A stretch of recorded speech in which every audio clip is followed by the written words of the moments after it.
রায়হান রাফি নির্মাণ করছেন নতুন সিনেমা তুফান। এর শুটিংও চলছে কলকাতায়। ছবিতে প্রধান পুরুষ চরিত্রে দেখা যাবে শাকিব খানকে।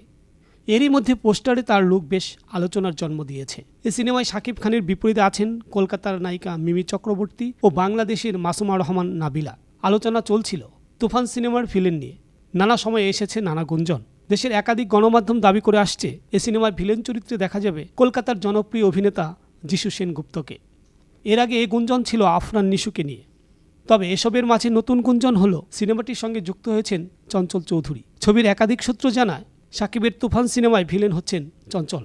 সিনেমাটিতে খল অভিনেতা হিসেবে একটি অতিথি চরিত্রে অভিনয় করবেন চঞ্চল চৌধুরী।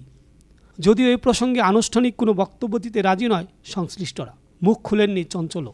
তুফান সিনেমাটি যৌথভাবে প্রযোজনা করছে বাংলাদেশ ভারতের 3টি সংস্থা, SVF, আলফা আই ও চরকি। ফরিদুল ইসলাম অপু, আনন্দ টিভি, ঢাকা।